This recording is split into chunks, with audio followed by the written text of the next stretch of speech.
Hello family, welcome back to my channel Mousumi's রান্নাঘরে সবাইকে স্বাগত। তো গাইস, আজকে আমাদের একটা রেসিপি শেয়ার করবো, যার জন্য ভাবলাম চল জুন একটা এঁচড় কেটে নিয়ে আয়। তো আমাদের গাছ থেকে জুন গেছে এঁচড় কাটতে। তো সেই পরিমাণে এখন এঁচড় হয় না, জানো তো। মানে আগে তো পুরো গাছের ডাল পালা একদম গাছের গোড়া থেকে স্টার্ট হতো এঁচড় হওয়া। তো পুরো একদম মানে ডগ পর্যন্ত, ডগের দিকে কম হতো, নর্মালি গাছের নিচের সাইডটা মানে গোড়ার সাইডেই না বেশি মানে কাঁঠাল হয় আর কি, কাঁঠাল বা এঁচড় যাই বলো না কেন। যাই হোক, তো জুন কেটে আনলো, তারপরে আমি আস্তে আস্তে বসে বসে ছুরি দিয়ে খুব সুন্দরভাবে ওটাকে মানে খোলা টোলা ছাড়িয়ে কাটলাম। কিন্তু আমার হাতে কিন্তু আঠা লাগেনি ভাই।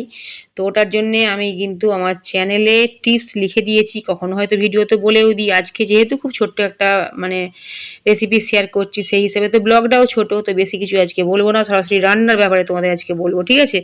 তো মেয়ে স্কুল থেকে এলো আর কি, আসার পরে ও করলো, আমি বললাম এঁচোড়টা কেটে এনে দে, বলতে কেটে এনে দিল।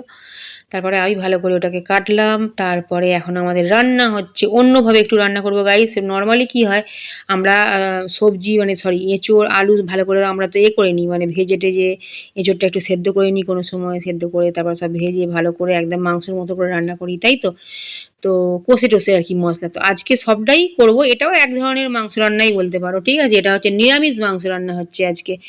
তো আজকে আমি মাখিয়ে এঁচোড় রান্না করব। মাখিয়ে বলতে যত কিছু মশলা লাগে এঁচোড়ে, এটা নিরামিষও তোমরা করতে পারো পেঁয়াজ রসুন ছাড়া, কিন্তু আজকে আমি কিন্তু পেঁয়াজ রসুন দিচ্ছি এতে, ঠিক আছে।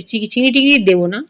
তোমরা যদি এতে চিংড়ি দাও তাহলে টাটকা চিংড়ি যদি হয় তাহলে চিংড়িটা কাঁচা অবস্থাতেই এতে মাখিয়ে দিতে পারো, ঠিক আছে। কারণ কি চিংড়ি মাছটা এমনই একটা মাছ, ওটা ভাজতে খুব বেশি মানে ভাজতে লাগেই না, না ভাজলেও হয়।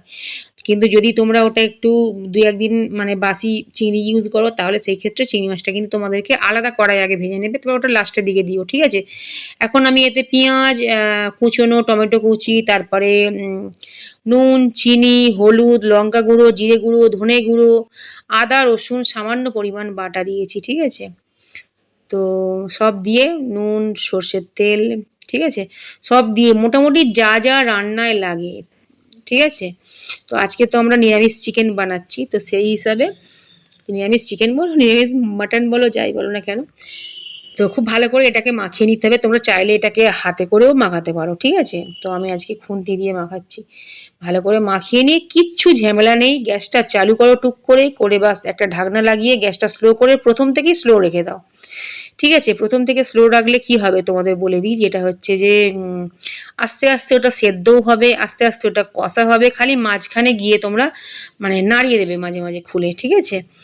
তো এটা ঠিক এখনো বাকি আছে এটা হওয়া, কিন্তু মোটামুটি প্রায় হয়েই এসেছে।